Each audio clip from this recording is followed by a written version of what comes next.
سبحان الذي أسرى بعبده ليلا من المسجد الحرام إلى المسجد الأقصى الذي باركنا حوله لنريه من آياتنا صدق الله العظيم رب اشرح لي صدري ويسر لي أمري واحلل عقدة من لساني يفقه قولي سبحانك لا علم لنا إلا ما علمتنا إنك أنت العليم الحكيم۔ میرے واجب الاحترام دوستوں اور بزرگوں، قرآن کریم کی ایک آیت پڑھی ہے جس میں واقعہ معراج کی طرف اشارہ فرمایا گیا ہے۔ رسول اللہ صلی اللہ علیہ وسلم کی عمر مبارک جب 51 سال 8 مہینے اور 20 دن ہوئی، اور یہ نبوت کا تقریباً 12واں سال ہے۔ رجب کا مہینہ ہے، مشہور قول کے مطابق 27ویں کی شب ہے اور پیر کا دن ہے۔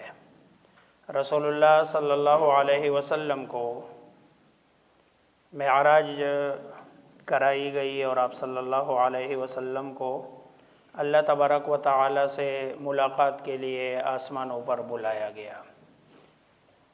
قرآن کریم میں جو آیت میں نے پڑھی ہے اس کی طرف اشارہ ہے، سبحان الذی اسری بعبدہ لیلا،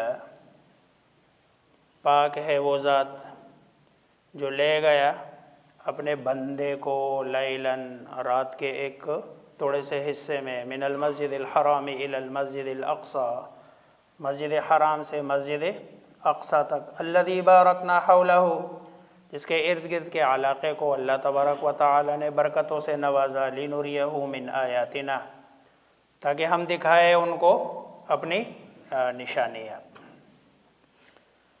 رسول اللہ صلی اللہ علیہ وسلم پر معراج سے پہلے اور امت پر معراج سے پہلے 2 نمازیں فرض تھی، ایک فجر کی نماز اور ایک مغرب کے بعد یعنی رات کی نماز۔ یہ جو باقی دن کی نمازیں تھیں اس کی فرضیت ابھی نہیں تھی، 2 نمازیں پڑھتے تھے۔ آپ صلی اللہ علیہ وسلم رات والی نماز پڑھ چکے تھے اور جو صبح والی نماز تھی وہ واپس آ کر آپ صلی اللہ علیہ وسلم نے پڑھی ہے۔ اس عرصے میں آپ صلی اللہ علیہ وسلم کو، جب آپ صلی اللہ علیہ وسلم اپنے چچا زاد بہن ام ہانی کے گھر آرام فرما رہے تھے، آپ سوئے ہوئے تھے، تو ام ہانی کے گھر کی چھت پاڑ کر حضرت جبریل علیہ السلام اترے ہیں۔ آپ صلی اللہ علیہ وسلم کو جگایا۔ آپ صلی اللہ علیہ وسلم جب جاگے، ادھر ادھر دیکھا، کوئی نظر نہیں آیا، تو آپ صلی اللہ علیہ وسلم دوبارہ آپ لیٹ گئے۔ پھر دوبارہ آپ صلی اللہ علیہ وسلم کو جگایا اور جگا کے وہاں سے آپ صلی اللہ علیہ وسلم حتیم لائے گئے، اور حتیم میں آپ صلی اللہ علیہ وسلم کے سینہ مبارک کو چاک کیا گیا اور زمزم کے پانی سے اس کو دھویا گیا، حکمت اور نورانیت اور ایمان سے اس کو بھرا گیا اور پھر دوبارہ اس کو سیا گیا۔ گویا کہ یہ دل کا پہلا آپریشن تھا کہ جو حضرت جبریل علیہ السلام اور ساتھ میں حضرت میکائیل علیہ السلام تھے، اور یہ آپریشن بھی رسول اللہ صلی اللہ علیہ وسلم کا، اور اس میں دل میں حکمت، دانائی، نور اور ایمان کو بر دیا گیا۔ صحابہ کرام رضوان اللہ تعالی علیہم اجمعین فرماتے ہیں کہ آپ صلی اللہ علیہ وسلم کے سینہ مبارک پر اس کا نشان تھا، جیسے کسی جگہ کو کھول کے اس کو دوبارہ سیا گیا ہو۔ اور آپ صلی اللہ علیہ وسلم کو ایک روایت کے مطابق مہر نبوت بھی عطا کی گئی، یعنی نبوت کی مہر لگا دی گئی آپ کی پشت پر، اگرچہ دوسرے قول کے مطابق آپ صلی اللہ علیہ وسلم کی جو نبوت کی مہر آپ کی پشت پر لگی ہوئی تھی وہ آپ کی پیدائشی تھی۔ یہ دونوں اقوال ہے علماء کے مختلف۔ آپ صلی اللہ علیہ وسلم کو وہاں سے لے جایا گیا، آپ صلی اللہ علیہ وسلم کے لیے ایک سواری لائی گئی تھی، براق اس کا نام تھا، اور وہ گدھے سے سواری تھوڑی سی بڑی تھی اور خچر سے جو ہے نا جسامت میں تھوڑا سا کم، اور اس کی جو سپیڈ تھی وہ ایسی کہ تا حد نگاہ جدھر تک نظر جاتی ہے اس کا ایک قدم جو ہے نا پڑتا تھا، اتنی تیز سواری تھی۔ آپ صلی اللہ علیہ وسلم کو اس پر سوار کیا گیا۔ روایات میں آتا ہے کہ جب پہلی مرتبہ حضرت رسول اللہ صلی اللہ علیہ وسلم براق پر سوار ہونے لگے تو جیسے جانوروں کی عادت ہوتی ہے مستی کرتے ہیں، تو وہ مستی کرنے لگا۔ جبریل نے کہا تمہیں پتہ ہے کون سوار ہو رہا ہے؟ یہ تو سرکار دو جہاں سرکار عالم محمد مصطفیٰ صلی اللہ علیہ وسلم سوار ہو رہے ہیں۔ روایت میں آتا ہے کہ وہ اس کے بال کھڑے ہو گئے اور شرم سے وہ پسینہ پسینہ ہو گیا اور اس نے مستی چھوڑ دی۔ آپ صلی اللہ علیہ وسلم فرماتے ہیں کہ جب ایسی زمین آئی، سرزمین جہاں زیادہ باغات تھے کھجوروں کے، تو مجھے جبریل نے کہا جو ہے نا اتر جائیے اور یہاں 2 رکعت نماز پڑھ لے۔ میں نے نماز پڑھ لی۔ بتایا گیا کہ یہ یثرب کی سرزمین ہے جہاں آپ ہجرت کریں گے۔ آگے چلے ہیں، ایک اور جگہ آئی، مجھے پھر کہا گیا دوبارہ آپ 2 رکعت نماز پڑھ لے، تو کہا گیا، بتایا گیا کہ یہ وادی سینا ہے، حضرت موسیٰ علیہ السلام والی جگہ ہے۔ جیسے رسول اللہ صلی اللہ علیہ وسلم کی ایک روایت اور بھی ہے کہ میں حضرت موسیٰ علیہ السلام کو دیکھ رہا ہوں کہ بھئی وہ تلبیہ پڑھتے ہوئے اور اللہ تبارک و تعالیٰ کا حمد و ثنا کرتے ہوئے جا رہے ہیں، تو آپ صلی اللہ علیہ وسلم نے وہاں بھی نماز پڑھی۔ آگے چلے ہیں، مدین جب پہنچے پھر آپ صلی اللہ علیہ وسلم کو جو ہے نا اتارا گیا اور آپ صلی اللہ علیہ وسلم نے وہاں بھی 2 رکعت نماز نفل پڑھی ہے، اور بتایا کہ یہ مدین کا علاقہ ہے حضرت شعیب علیہ السلام کا۔ آپ آگے چلے، بیت اللحم تک پہنچے۔ بیت اللحم میں پھر آپ کو اتارا گیا جبریل علیہ السلام نے، اور فرمایا کہ یہ حضرت عیسیٰ علیہ السلام کی پیدائش کی جگہ ہے، یہاں پر بھی نفل۔ گویا کہ آپ صلی اللہ علیہ وسلم کا سفر ہے، چل رہا ہے، اور یہ سارے سفر میں آپ صلی اللہ علیہ وسلم جہاں جہاں کوئی ایسی جگہ آتی ہے جہاں کسی نبی کی وہاں سے کوئی تعلق ہے تو وہاں آپ صلی اللہ علیہ وسلم 2 نفل ادا کر رہے ہیں۔ آپ صلی اللہ علیہ وسلم بیت المقدس پہنچتے ہیں۔ بیت المقدس میں تمام انبیاء علیہم السلام آپ کا استقبال کرتے ہیں، آپ صلی اللہ علیہ وسلم کے استقبال میں کھڑے ہوتے ہیں۔ آپ صلی اللہ علیہ وسلم سب انبیاء علیہم السلام کی امامت فرماتے ہیں۔ آپ جو ہے نا آگے ہے، اور تمام انبیاء حضرت آدم علیہ السلام سے لے کر حضرت عیسیٰ علیہ السلام تک یہ سب آپ کے مقتدی بنتے ہیں۔ کیا منظر ہوگا، کیا نماز ہوگی کہ جس میں سرکار دو عالم محمد مصطفیٰ صلی اللہ علیہ وسلم امام ہے، اور آپ صلی اللہ علیہ وسلم کے آباء و اجداد، آپ صلی اللہ علیہ وسلم، ظاہری بات ہے حضرت اسماعیل علیہ السلام، ابراہیم علیہ السلام، حضرت آدم علیہ السلام، یہ سب آپ کے آباء و اجداد ہے۔ آپ کے آباء و اجداد آپ کے پیچھے ہے۔ یہ جو ہم دعا قرآن کریم میں اللہ نے سکھائی ہے نا، ربنا ھب لنا من ازواجنا و ذریاتنا قرۃ اعین، اے اللہ ہمارے جو ہے نا بیوی اور ازواج کو، اولاد کو ہماری آنکھوں کی ٹھنڈک بنا دے۔ میرے خیال میں دنیا کی چونکہ پٹیاں پڑی ہوئی ہے، اس لیے ہماری دین کی طرف اور قرآن کی طرف اور اللہ کی طرف توجہ کم ہوتی ہے۔ یہ جو ٹھنڈک پہنچتی ہے نا، میرے خیال میں دنیا میں ایک ہی عمل ہے کہ بیٹا آگے کھڑا ہو، نماز پڑھا رہا ہو، قرآن سنا رہا ہو اور والد اس کے پیچھے کھڑا ہو اور نماز پڑھ رہا ہو، دادا اس کے پیچھے کھڑا ہو، نماز پڑھ رہا ہو اور وہ قرآن پڑھ رہا ہو، حافظ کی صورت میں ہو، عالم کی صورت میں ہو اور وہ نماز پڑھا رہا ہے، یہ سب سے بہترین ذخیرہ آخرت ہے۔ اور اسی کے لیے دعا ہے کہ ربنا ہب لنا من ازواجنا وذریاتنا قرۃ اعین، کہ اس کو ہماری آنکھوں کی کیا بنا دے، ٹھنڈک بنا دے۔ ہم سمجھتے ہیں کہ شاید وہ اچھی نوکری کر لے گا، شاید اس کو کسی اچھی سیٹ مل جائے گی، تو ہم کہتے ہیں یہ قرۃ اعین ہے۔ قرۃ اعین یہ نہیں ہے، قرۃ اعین یہ ہے کہ دین سے اس کا تعلق ہے۔ اور وجعلنا للمتقین اماما، اور ہمیں متقین کا کیا بنا دے، امام بنا دے۔ اب ظاہری بات ہے معاشرے میں گیا گزرا زمانہ ہے، معاشرے میں متقین پرہیزگار وہی لوگ ہیں کہ جو مسجد میں آتے ہیں۔ ظاہری بات ہے آپ کسی بھی معاشرے میں جب متقین کو ڈھونڈتے ہیں تو اگر آپ ان کا موازنہ صحابہ کے ساتھ کرتے ہیں رضوان اللہ تعالی علیہم اجمعین، ایسا تو ممکن نہیں ہے۔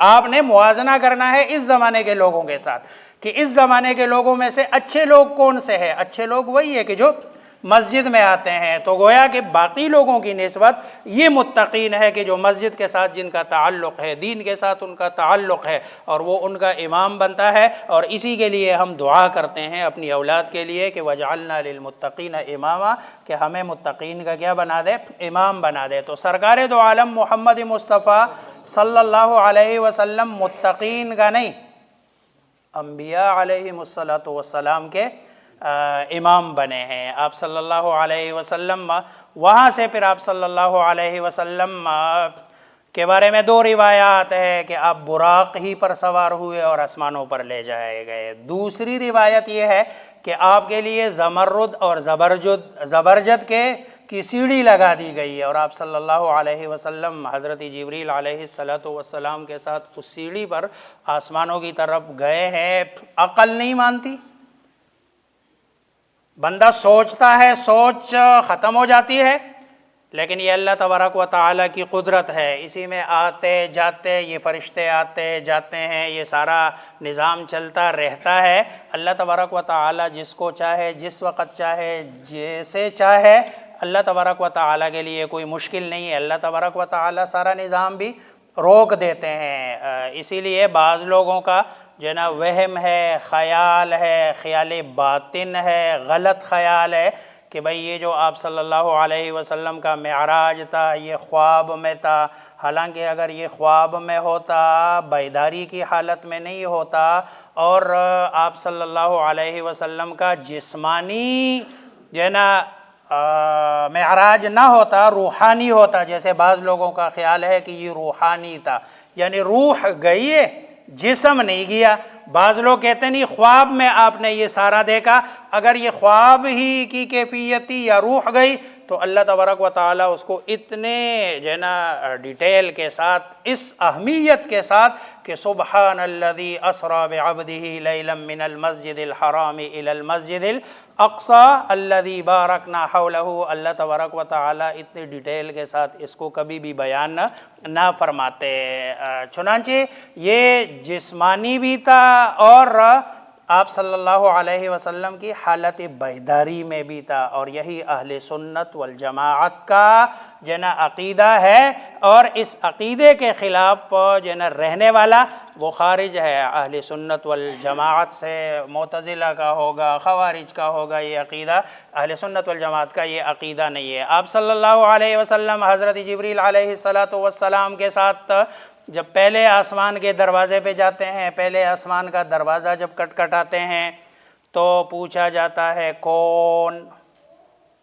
کہا جبریل۔ دوسرا سوال ومن معک، کون ہے تمہارے ساتھ؟ فرمایا محمد صلی اللہ علیہ وسلم۔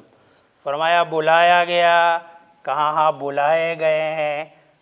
بتایا گیا کہ وہی اسی لائق ہے کہ انہیں بلایا جائے۔ دروازہ کھول دیا گیا۔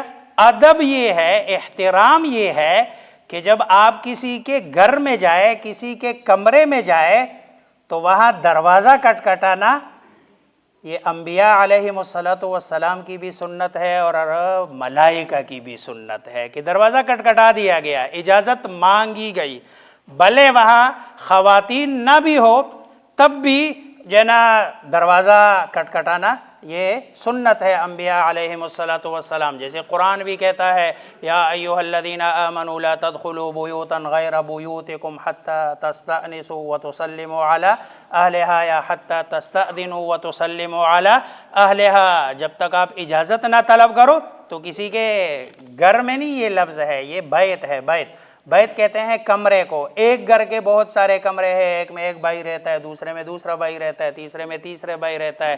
آپ جو ہے نا کسی جگہ پر اکٹھے کسی ہاسٹل میں رہ رہے ہیں، ایک جو ہے نا کمرہ کسی کا ہے، دوسرا کسی کا ہے، تو آپ اس ہاسٹل میں بھی کسی اور آدمی کے کمرے میں بغیر اس کی اجازت کے آپ کے لیے جانا درست نہیں ہے. آپ اجازت مانگیں گے کہ بھئی آپ کی اجازت ہے یا نہیں ہے. وَتُسَلِّمُ عَلَىٰ آلِهَا، اور وہاں گھر والوں کو سلام بھی جو ہے نا کہنا، جو ہے نا جو گھر والے ہیں. اور سلام کبھی استئذان کے لیے ہوتا ہے، اجازت کے لیے، اور کبھی تحیہ کے لیے. یہاں کبھی استئذان کے لیے، جیسے رسول اللہ صلی اللہ علیہ وسلم جب کسی کے گھر آتے تھے تو باہر سے السلام علیکم یہ سلامی استئذان ہوتا تھا کہ بھئی اجازت ہے یا اجازت نہیں ہے. بہرحال اجازت مانگی گئی، اجازت دے دی گئی. وہاں پر جب آپ اوپر گئے ہیں، حضرت آدم علیہ السلام سے ملاقات ہوئی. حضرت آدم علیہ السلام بیٹھے ہوئے ہیں، دائیں طرف دیکھتے ہیں تو ہنستے ہیں، بائیں طرف دیکھتے ہیں تو روتے ہیں. پوچھا گیا بھئی یہ کون ہے؟ جبریل نے بتایا یہ تمہارے جد امجد حضرت آدم علیہ السلام ہے. یہ دائیں طرف دیکھ کے ہنستے کیوں ہے، بائیں طرف دیکھ کے روتے کیوں ہے؟ کہتے ہیں دائیں طرف جب دیکھتے ہیں تو اپنے بچوں میں سے جو اچھے ہیں، جنتی ہے، ان کو دیکھتے ہیں تو خوش ہوتے ہیں، اس لیے مسکراتے ہیں. اور جب بائیں طرف دیکھتے ہیں تو بائیں طرف دیکھ کر یہ جو ہے نا جہنمیوں کو دیکھتے ہیں تو خفا ہوتے ہیں، جس کی وجہ سے ان کو رونا آتا ہے. آپ صلی اللہ علیہ وسلم وہاں سے آگے چلتے ہیں، حضرت آدم علیہ السلام کے پاس جا کر سلام کرتے ہیں. السلام علیکم، آپ کو جواب دیا جاتا ہے جنا وعلیکم السلام یا بنی الصالح، اور یا نبی الصالح کے ساتھ بیٹا بھی کہا جاتا ہے اور نبی بھی کہا جاتا ہے. یعنی اے میرے نیک بیٹے اور ایک میرے نیک جنا کیا ہے، نبی. ان دونوں کے ساتھ حضرت آدم علیہ السلام جواب دیتے ہیں. اگلے آسمان پر رسول اللہ صلی اللہ علیہ وسلم جاتے ہیں، وہاں جناب پھر اسی طرح اجازت مانگی جاتی ہے، دروازہ کھول دیا جاتا ہے. حضرت عیسیٰ علیہ السلام سے ایک روایت میں ہے. دوسری روایت میں ہے حضرت یحییٰ اور حضرت عیسیٰ دونوں ہے علیہم السلام، ان دونوں سے ملاقات ہوتی ہے. اس کے بعد پھر آپ صلی اللہ علیہ وسلم تیسرے آسمان پہ جاتے ہیں. تیسرے آسمان پر حضرت یوسف علیہ السلام سے ملاقات ہوتی ہے. باقی جتنے بھی انبیاء ہیں وہ جو ہے نا بیٹا نہیں کہتے ہیں، وہ جو ہے نا بھائی کہتے ہیں، یا الاخ الصالح، کہ اے نیک ہمارے بھائی. حضرت یوسف علیہ السلام سے ملاقات ہوتی ہے. چوتھے آسمان پہ جا کر حضرت ادریس علیہ السلام سے ملاقات ہوتی ہے. پانچویں آسمان پہ جا کے جو ہے نا حضرت ہارون علیہ السلام سے ملاقات ہوتی ہے. اگلے آسمان پہ حضرت موسیٰ علیہ السلام سے ملاقات ہوتی ہے. حضرت موسیٰ علیہ السلام جب دیکھتے ہیں سرکار دو عالم محمد مصطفیٰ صلی اللہ علیہ وسلم کو تو وہ رونے لگتے ہیں اور رو کے کہتے ہیں کہ یہ میری اولاد میں سے ہے، میرے بعد بھی آئے ہیں، اور ان کے جو امتی ہوں گے وہ مجھ سے زیادہ ہوں گے، اور ان کے امتی میری امت کے لوگوں سے زیادہ جنت میں بھی جائیں گے. اس کا مطلب یہ ہے کہ جب بھی آپ کسی اچھے کام کو دیکھ لیں، نیک کام کو دیکھ لیں، تو وہاں پر رشک کرنا یہ انبیاء علیہم السلام کی کیا ہے، سنت ہے. وہاں رشک کرنا چاہیے، حسد نہیں. حسد کا مطلب یہ ہے کہ اس سے یہ نعمت چھین لی جائے، مجھے دے دی جائے۔ رشک یہ ہے کہ یہ نعمت جو اس کے پاس ہے، اس کے پاس تو ہے ہی ہے، اللہ اس کو مزید ترقیات سے نواز دے، لیکن اللہ یہ نعمت مجھے بھی دے دے۔ تو حضرت موسیٰ علیہ السلام کو اس بات پہ رشک آیا۔ آگے جا کر حضرت ابراہیم علیہ السلام ہے، اس کے ارد گرد بھی بہت سارے جو ہے نا بچے ہیں جو بچپن میں فوت ہوئے، وہ اس طرح۔ تو یہ جو ہے نا 7 آسمانوں تک رسول اللہ صلی اللہ علیہ وسلم ہر آسمان پر ایک ایک نبی سے آپ کی ملاقات ہوتی ہے۔ اس کے لیے اگر آپ کو نام یاد نہیں ہوتے ہیں تو اعیاہما پہلا حمزہ آدم، عین عیسیٰ، یا یوسف، اور پھر اگلا الف ادریس، اور ہا ہارون، میم موسیٰ، اور پھر آگے الف ابراہیم۔ ان کے ساتھ رسول اللہ صلی اللہ علیہ وسلم کی ملاقات ہوتی ہے۔ انشاءاللہ اسی طرح ہر جمعے کو تھوڑا تھوڑا اس کو آگے لے کے جائیں گے، اور میں جو صحیح احادیث سے رسول اللہ صلی اللہ علیہ وسلم کے معراج کا سفر ہے وہ پورا کا پورا انشاءاللہ بیان کرنے کی کوشش کروں گا۔ اللہ تبارک و تعالی مجھے آپ سب کو سمجھنے، عمل کرنے کی توفیق عطا فرمائے۔